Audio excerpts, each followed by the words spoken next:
अस्सलाम वालेकुम मोअज़्ज़ज़ ख़वातीन हज़रात, मैं आपका होस्ट ओंगा बोंगा। तो शो लेके आए हैं आपके लिए बड़ा मज़ेदार और आपको बड़ा मज़ा आने वाला है। प्लीज़ हटिएगा ना, इसको पूरा देखिएगा। तो शो का नाम है हर बारी एक नवा स्यापा। तो आज हमारी गेस्ट हैं, बहुत अच्छी नर्स हैं, ये बड़ी टैलेंटेड हैं, बड़ा तजर्बा है, सीनियर है और इनका धर्मपुरे से तल्लक है और इनका नाम है धर्मपुरे की तीनों पंबीदी। और उनके साथ हैं हमारी बहुत अच्छी उनकी जूनियर और इनका ताल्लुक चुबुर्जी से है। इनका नाम है नीफा नैश। तो आइए बात करते हैं। अस्सलाम वालेकुम। वालेकुम अस्सलाम। कैसे हैं आप लोग? बिल्कुल ठीक, अल्लाह का शुक्र।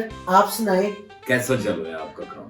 बस काम तो जी एक सालों से अस्पताल, वही मरीज, वही डॉक्टर, कोई जिंदगी में चेंज नहीं है।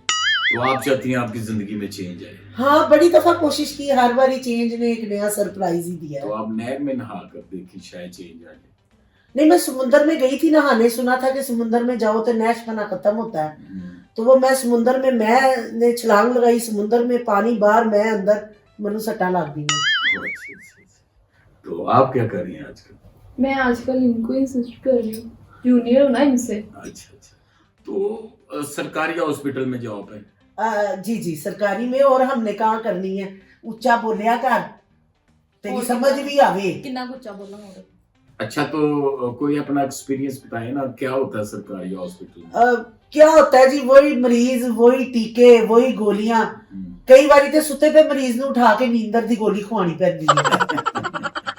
अच्छा। हाँ, ਤੇ ਕਈ ਵਾਰੀ ਭੁੱਖ ਲੱਗੇ ਤੇ ਮਰੀਜ਼ ਦੇ ਕੇਲੇ ਵੀ ਚੋਰੀ ਕਰਕੇ ਖਾ ਜਾਈਦਾ। अच्छा बीनू पबीरी साहब, आपकी लाइफ में इतना, आपकी सर्विस कितनी हो गई?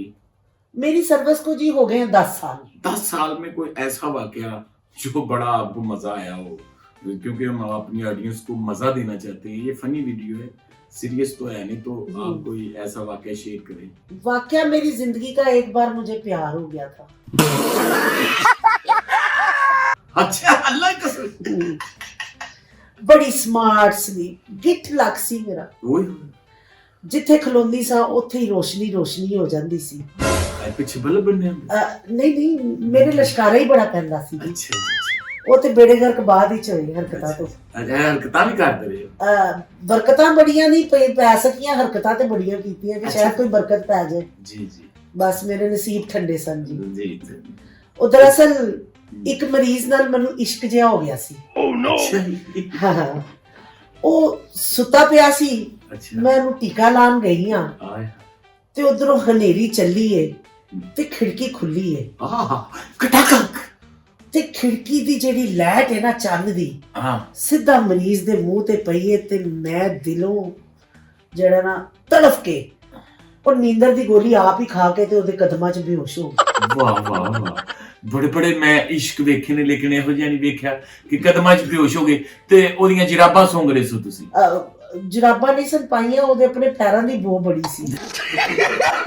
ਅੱਛਾ ਜੀ। ਉਹਨੇ ਮੈਨੂੰ ਹੋਸ਼ ਹੀ ਨਹੀਂ ਆਉਣ ਦਿੱਤੀ। ਕੀ ਬਾਤ ਹੈ। ਤੇ ਉਸ ਤੋਂ ਬਾਅਦ ਬਸ ਕੀ ਸੀ ਕਿ ਉਹਨੂੰ ਮੈਂ ਠੀਕ ਕੀਤਾ। ਅੱਛਾ, ਤੁਸੀਂ? ਹਾਂ, ਇਸ ਤਰ੍ਹਾਂ ਉਹਦੀ ਬੜੀ ਖਿਦਮਤ ਕੀਤੀ। ਅੱਛਾ ਤੇ ਉਹ ਠੀਕ ਹੋ ਗਿਆ। ਅੱਛਾ, ਫਿਰ ਅਸੀਂ ਪਲਾਨ ਕੀਤਾ। ਮੁਲਾਕਾਤਾਂ ਹੁੰਦੀਆਂ ਰਹੀਆਂ ਬਾਅਦ ਚੋਂ? ਮੁਲਾਕਾਤ ਦਾ ਹੀ, ਪਹਿਲੀ ਮੁਲਾਕਾਤ ਹੀ ਬੜੀ ਅਜੀਬ ਜਿਹੀ ਹੋ ਗਈ, ਜਿੱਥੋਂ ਮੇਰਾ ਦਿਲ ਖੱਟਾ ਹੋ ਗਿਆ। ਦਿਲ ਖੱਟਾ ਹੋ ਗਿਆ, ਤੁਹਾਡਾ ਯੈਲੋ ਹੋ ਗਿਆ। ਪਹਿਲੀ ਮੁਲਾਕਾਤ ਇੰਜ ਦੀ ਸੀ ਜੀ ਕਿ ਉਹਨੇ ਮੈਨੂੰ ਡੇਟ ਤੇ ਬੁਲਾਇਆ। ਅੱਛਾ, ਡੇਟ ਹੋਟਲ ਵਿੱਚ। ਓਏ ਤੁਹਾਨੂੰ? ਹਾਂ, ਪੀਸੀ ਨਹੀਂ, ਉਹ ਫੈਮਿਲੀ ਹਸਪੀਟਲ ਦੇ ਨਾਲ ਹੀ ਇੱਕ ਹੋਟਲ ਹੀਗਾ ਉੱਥੇ। ਤੇ ਉਹ ਲੈਣ ਮੈਨੂੰ ਰਕਸ਼ੇ 'ਚ ਆਇਆ। ਅੱਛਾ, ਕੋਈ ਗੱਲ ਨਹੀਂ, ਲਾਭ ਤੇ ਲਾਭ ਹੁੰਦਾ ਜੀ। ਉਹ ਰਕਸ਼ੇ ਤੇ ਹੋਵੇ, ਪੈਦਲ ਹੋਵੇ, ਉਹ ਬੰਦਾ ਭਾਵੇਂ ਰੇੜ ਸਾਈਕਲ ਤੇ ਵੀ। ਮਾਸ਼ਾਅੱਲਾ, ਤੁਹਾਡੀ ਸ਼ਕਲ ਹੀ ਸਾਈਕਲ ਵਾਲੀ। ਅੱਛਾ, ਮੇਰੀ ਗੱਲ ਸੁਣੋ, ਉਹ ਰਕਸ਼ੇ 'ਚ ਵੱਜਾ ਇੱਕ ਝਟਕਾ ਤੁਹਾਨੂੰ, ਰਕਸ਼ੇ ਨੂੰ, ਤੇ ਅਸੀਂ ਵੀ ਹਿੱਲੇ ਅੰਦਰ। ਉਹਨੇ ਇੰਜ ਹੀ ਕੀਤਾ ਤੇ ਉਹਦੇ ਦੰਦ ਮੇਰੇ ਝੋਲੀ 'ਚ, ਔਰ ਦੰਦ ਵੀ ਐਸੇ ਬਰੀਕ ਸਨ। ਅੱਛਾ, ਝੋਲੀ 'ਚ ਡਿੱਗਦੇ, ਚੁੰਡੀ ਵੱਡੀ ਉਹਨੇ ਗੋਡੇ ਤੇ। ਦੰਦੀ ਕਿ ਚੁੰਡੀ? ਦੰਦੀ। ਤੇ ਮੈਨੂੰ ਲੱਗਾ ਚੁੰਡੀ। ਦੰਦਾਂ ਦੇ ਨਾਖੂਨ ਵੀ ਸਨ। ਤੇ ਬਸ ਫਿਰ ਮੇਰੀ ਜਾਨ ਨਿਕਲ ਗਈ। ਮੈਂ ਬੀੜ ਉਹਦੇ ਮੂੰਹ 'ਚ ਪਾਇਆ ਹੈ ਫਿਰ ਤੇ ਫਿਰ ਮੈਂ ਬਰਦਾਸ਼ਤ ਕਰਕੇ ਕਿ ਚਲੋ ਇਹ ਬੀੜ ਵੀ ਅਸੀਂ ਹੁਣ ਫਿਕਸ ਕਰਾਂਗੇ, ਹਸਪਤਾਲ ਆਪਣਾ ਵਾਕਫ ਜੀ ਨੇ ਜੀ ਤੇ ਦੰਦਾਂ ਵਾਲੇ ਡਾਕਟਰ ਕੋਲੋਂ ਫਿਕਸ ਕਰਵਾ ਲਾਂਗੇ। ਕੋਈ ਗੱਲ ਨਹੀਂ, ਜਦੋਂ ਮੈਂ ਲੱਭ ਜੋ ਲੱਭ ਚ ਹਰ ਚੀਜ਼ ਮੈਨੇਜ ਹੁੰਦੀ ਹੈ। ਫਿਰ ਅਸੀਂ ਚਲੇ ਗਏ ਹੋਟਲ ਵਿੱਚ, ਅੱਛਾ ਰੂਮ ਲਿਆ। ਰੂਮ ਲਿਆ। ਹਾਏ ਹਾਏ ਹਾਏ। ਫਿਰ ਹੋਟਲ ਵਿੱਚ ਜਦੋਂ ਅਸੀਂ ਗਏ ਆ ਅੱਛਾ ਤੇ ਉਹਨੇ ਇੰਜ ਕਰਕੇ ਬਾਹ ਖੋਲੀ ਹੈ नहीं ਸੈਰ। तो कमरा का अच्छा से साफ सुथरा हाँ कमरा बहुत अच्छा सी। सात खाना आठ हजार पाना रेंट वाला। हाँ खाना पीना मंगवाया। ड्रिंक भी पीती होनी किसी? नहीं ड्रिंक नहीं मैं करती, ड्रिंक नहीं करती। सिगरेट पी लेनी हाँ, अच्छा ड्रिंक नहीं। सिगरेट पीते हाँ जी। ते सिगरेट अच्छे वाला हाँ अच्छे वाला केड़ा होता है? जिदा जरा बंदा झूमदा है। नहीं मैंने गैस बड़ी होती है ना। ਅੱਛਾ ਤੇ ਤੁਸੀਂ ਇਸ ਮੁਲਕ ਨੂੰ ਤੇ ਉਹ ਇੰਨਾ ਨੁਕਸਾਨ ਹੋ ਰਿਹਾ, ਲੋਕਾਂ ਨੂੰ ਇੰਨੇ ਬਿੱਲ ਆ ਰਹੇ ਨੇ, ਤੁਸੀਂ ਇੰਨੀ ਗੈਸ ਕੀ ਕਰਨੀ? ਬਸ ਜੀ ਗੈਸ ਦੇ ਬਿੱਲ ਹੀ ਇੰਨਾ ਆ ਰਹੇ ਨੇ, ਮਨ ਲੱਗਦਾ ਦੋਜ਼ਖ ਵਿੱਚ ਵੀ ਸਾਡੇ ਘਰ ਦਾ ਪੈਪ ਜਾ ਰਿਹਾ ਹੈ। 42000 ਬਿੱਲ ਆਇਆ ਜੀ। ਤੁਹਾਨੂੰ? ਹਾਂਜੀ। ਤੇ ਤੁਸੀਂ ਆਪਣੀ ਗੈਸ ਕਿਉਂ ਨਹੀਂ ਚੁੱਲ੍ਹੇ ਨੂੰ ਲਾ? ਉਹ ਮੁਸ਼ਕਲ ਕੰਮ ਹੈ। ਅੱਛਾ ਜਦੋਂ ਤੁਹਾਨੂੰ ਕੋਈ ਗੈਸ ਪ੍ਰੋਬਲਮ ਹੋਵੇ ਤੇ ਇਹਨਾਂ ਨੂੰ ਦੱਸਣਾ, ਮਤੇ ਇਹ ਉੱਡ ਕੇ ਕੰਧ 'ਚ ਵੱਜਣ। ਨਹੀਂ ਉਹ ਮੈਂ ਪਹਿਲੇ ਦੱਸ ਦਿੰਦੀ ਹਾਂ। ਹਾਂਜੀ ਤੁਸੀਂ ਹੈਲਮਟ ਪਾ ਕੇ ਪਿਆ ਕਰੋ ਇਹਨਾਂ ਨੂੰ। ਇਹ ਹੱਸਣਾ ਨਹੀਂ। ਫਿਰ ਅੱਗੇ ਵਾਕਿਆ ਸੁਣਾਓ। ਕਮਰੇ 'ਚ ਤੁਸੀਂ ਚਲੇ ਗਏ, ਦਰਵਾਜ਼ਾ ਭੇੜ ਲਿਆ ਤੁਸੀਂ, ਆਗੇ ਕੀ ਹੋਗਾ? ਅੱਗੇ ਕੀ ਹੋਣਾ ਸੀ, ਉਹਨੇ ਮੇਰੀ ਕੋਲ ਬੈਠਾ ਹੈ। ਅੱਛਾ ਤੁਹਾਡਾ ਹਾਂ ਇੱਕ ਦੂਸਰੇ ਨੂੰ ਰੋਟੀ ਖਵਾਈਏ। ਹਾਏ ਤੁਸੀਂ ਉਹਨੇ ਬੁਰਕੀ ਤੁਹਾਡੇ ਮੂੰਹ 'ਚ ਪਾਈ, ਤੁਸੀਂ ਉਹਦੇ ਮੂੰਹ 'ਚ ਬੁਰਕੀ? ਹਾਂਜੀ। ਫਿਰ ਉਸ ਤੋਂ ਬਾਅਦ ਜੀ ਤੇ ਉਹਨੇ ਉਹਦੇ ਦੰਦ ਤੇ ਨਹੀਂ ਨਿਕਲੇ ਬੁਰਕੀ ਨਾਲ? ਨਹੀਂ ਉਹ ਬਾਰ-ਬਾਰ ਠੀਕ ਕਰਨੇ ਪੈਂਦੇ ਸਨ। ਅੱਛਾ ਤੇ ਥੋੜੀ ਦੇਰ ਬਾਅਦ ਉਹਨੇ ਇਹ ਬਾਹ ਖੋਲ ਕੇ ਸਾਈਡ ਤੇ ਰੱਖਤੀ ਹੈ। ਬਾਂਹ ਖੋਲ ਕੇ ਸਾਈਡ ਤੇ? ਕੀ ਮਤਲਬ? ਬਾਹ ਲੈਦਾ ਸੀ ਜੀ। ਲੱਕੜ ਦੀ ਸੀ ਜੀ। ਥੋੜੀ ਦੇਰ ਬਾਅਦ ਉਹਨੇ ਆਪਣੀ ਇੱਕ ਲੱਤ ਖੋਲ ਕੇ ਰੱਖੀ। ਵਾਹ। ਮੈਨੂੰ ਲੱਗਾ ਮੈਂ ਹੋਟਲ ਲਈ ਬਲਾਲਗੰਜ ਆ ਗਈ ਹਾਂ। ਉੱਥੇ ਸਾਰਾ ਜਿਹੜਾ ਹੈ ਨਾ ਉਹਦਾ ਜਿੰਨਾ ਸਮਾਨ ਖੁੱਲਿਆ ਹੈ, ਹਾਂਜੀ ਮੈਂ ਪਹਿਲੇ ਤੇ ਉਹ ਵੇਖਿਆ। ਹਾਏ ਹਾਏ ਹਾਏ, ਖੁੱਲੇ ਅਸਮਾਨ ਤੁਸੀਂ। ਹਰੇ ਉਹ ਵੇਖ ਹੀ ਰਹੀ ਸਾਂ। ਉਹਨੇ ਨਿਛ ਮਾਰਤੀ। ਓਏ ਹੋਏ। ਨਿਛ ਮਾਰੀ ਹੈ ਤੇ ਉਹਦੀ ਵਿਗ ਮੇਰੀ ਝੋਲੀ। ਵਾਲ ਵੀ ਜੈਨੂਇਨ ਨਹੀਂ ਸਨ। ਮੇਰਾ ਐਸਾ ਦਿਲ ਖੱਟਾ ਹੋਇਆ, ਉਹ ਯੈਲੋ ਐਸਾ ਖੱਟਾ ਹੋਇਆ। ਤੁਸੀਂ ਡਰਦੇ ਹੋ ਤੇ ਕੰਨ ਵੀ ਨਹੀਂ ਫੁੱਟੇ ਹੋਣੇ ਕਿ ਕਿਤੇ ਹੱਥ 'ਚ ਨਾ ਆ ਜਾਏ? ਮੈਂ ਤੇ ਉਹਨੂੰ ਹੱਥ ਹੀ ਨਾ ਲਾਵਾਂ ਕਿ ਜਿਹੜੀ ਸ਼ੈ ਫੜਾਂਗੀ ਮੇਰੇ ਹੱਥ ਹੀ 'ਚ ਆ ਜਾਏ। ਇਹ ਨਾ ਹੋਵੇ ਜਿਹੜੀ ਸ਼ੈ ਮੈਨੂੰ ਚਾਹੀਦੀ ਉਹ ਵੀ ਮੇਰੇ ਕੰਮ ਦੀ ਨਾ ਹੋਵੇ। ਤੇ ਬਸ ਫੇਰ ਕੀ ਜੀ, ਮੈਂ ਉਹਦੀ ਪਹਿਲੇ ਇੱਕ ਬਾਹ ਜੋੜੀ ਹੈ, ਫਿਰ ਉਹਦੀ ਗੋਡਾ ਜੋੜਿਆ। ਉਹ ਮੇਰੇ ਕੋਲੋਂ ਗਲਤੀ ਹੋਈ, ਗੋਡੇ ਵਾਲੀ ਚੱਪੜੀ ਬਾਹ 'ਚ ਪੈ ਗਈ ਤੇ ਬਾਹ ਵਾਲੀ ਗੋਡੇ 'ਚ ਪੈ ਗਈ। ਓ ਨੋ। ਬਸ ਫਿਰ ਮੈਂ ਕਿਸੇ ਤਰ੍ਹਾਂ ਬਹਾਨਾ ਲਾ ਕੇ ਉੱਥੋਂ ਨਿਕਲੀ ਆ। ਕੀ ਜਦੋਂ ਉਹ ਹੱਥ ਪੈਰ ਨਾਲ ਮੂੰਹ ਖੁਰਕਦਾ ਹੋਣਾ, ਕਿਉਂਕਿ ਪੈਰ ਹੈ ਵੈਸੇ ਮੂੰਹ ਤੁਹਾਡਾ ਵੀ ਖੁਰਕ ਵਾਲੀ ਬਾਂਦਰੀ ਹੈਗਾ।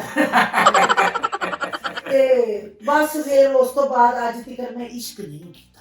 ਤੁਸੀਂ ਕੋਈ ਇਸ਼ਕ ਕੀਤਾ? ਇਹਨੇ ਮੁਸ਼ਕ ਹੀ ਕੀਤਾ ਜਦੋਂ ਕੀਤਾ, ਦੇ ਬਲਕਿ ਮੁਸ਼ਕ ਮਾਰਦੀ ਏ। ਨਹੀਂ ਤੁਸੀਂ ਇਸ਼ਕ ਕੀਤਾ? ਨਹੀਂ ਜੀ ਕਿਆ? ਚੰਗਾ ਹੀ ਲੱਗਾ ਹਾਂ ਇਸ਼ਕ। ਐਸੇ ਬਸ ਮੈਨੂੰ ਅਸਿਸਟ ਹੀ ਕੀਤਾ ਤੇ ਮੈਂ ਆ ਵੱਡੀ ਸਟਾਫ ਨਰਸ ਤੇ ਇਹ ਜੂਨੀਅਰ।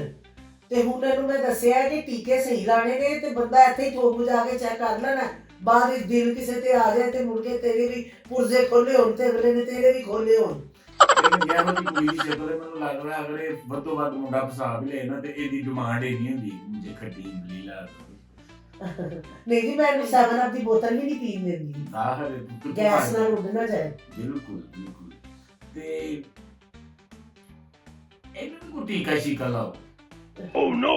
ਇਹਨੂੰ ਟੀਕਾ ਲਾਇਆ ਸੀ ਸਭ ਤੋਂ ਛੋਟੇ ਵਾਲਾ, ਅੱਛਾ ਉਹ ਵੀ ਰਿਐਕਸ਼ਨ ਕਰ ਗਿਆ, ਹੋਰ ਕਮਜ਼ੋਰ ਹੋ ਗਈ। ਇਹ ਤਾਂ ਗਲਤ ਥਾਂ ਤੇ ਲਾ ਬੈਠੇ ਹੋ।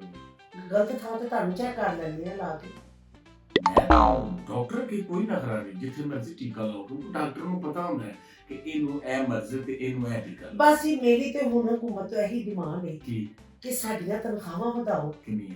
ਸਾਨੂੰ ਰਿਲੈਕਸ ਕਰੋ, ਸਾਡੀ ਡਿਊਟੀਆਂ ਘਟਾਓ, ਅੱਛਾ ਸਟਾਫ ਹੋਰ ਲਿਆਓ ਤਾਂ ਕਿ ਅਸੀਂ 4 ਘੰਟੇ ਫਰੈਸ਼ ਹੋ ਕੇ ਆਪਣਾ ਕੰਮ ਕਰੀਏ, 1 ਘੰਟਾ ਡਾਕਟਰਾਂ ਨਾਲ ਗੱਪਸ਼ਪ ਕਰੀਏ तो उस तो बाद अपने घर जाके बच्चियां नु टाइम तो देगी क्यों ना ਤੁਹਾਨੂੰ ਸੀਰੀਅਲ ਲਗਵਾ ਇਹ ਕੰਮ ਮੁੱਖ ਹੈ ਇਹਦੇ ਚ ਗਾਲਾਂ ਬੋਤੀਆਂ ਪੈਂਦੀਆਂ ਡਾਕਟਰਾਂ ਦਾ ਕੰਮ ਜ਼ਰਾ ਇੱਜ਼ਤ ਆ ਰਿਹਾ ਹੈ ਹਾਂਜੀ ਤੇ ਇਹਨਾਂ ਨੂੰ ਵੀ ਕੁਝ ਸੇਧ ਬਣਾਓ ਤੁਸੀਂ ਆਪ ਡਾਕਟਰ ਹੋ ਤੁਸੀਂ ਇਹਨੂੰ ਘਰ ਲੈ ਜਾ ਤੂੰ ਜਾ ਕੇ ਇਹਨੂੰ ਕੁਛ ਖਵਾ ਪਿਆ ਸਿਹਤ ਬਣਾ ਦੇ ਭਰਾਵਾ ਬਦਤਮੀਜ਼ੀ ਕਰ ਰਹੇ ਹੋ ਤੁਸੀਂ ਐਂ ਤੁਸੀਂ ਮੇਰੇ ਬੂ ਨਹੀਂ ਤਮੀਜ਼ ਨਹੀਂ ਤੁਹਾਨੂੰ ਤਮੀਜ਼ का दी ਤੁਸੀਂ ਉਹ ਮਾਮੂ ਮੇਰੇ ਮੌਜੂਦ ਖਵਾਤੀਨ ਹਜ਼ਰਾਤ ਜੇ ਇਸ ਤੋਂ ਪਹਿਲੇ ਕਿ ਇਹ ਐਂਕਰ ਦੇ ਹੱਥੀ ਪੈਣ ਮੈਂ ਤੁਹਾਡੇ ਕੋਲੋਂ ਲੈਣਾ ਇਜਾਜ਼ਤ ਬੜੀਆਂ ਹੀ ਬਦਤਮੀਜ਼ ਨੇ ਨੱਕ ਚਿੜੀਆਂ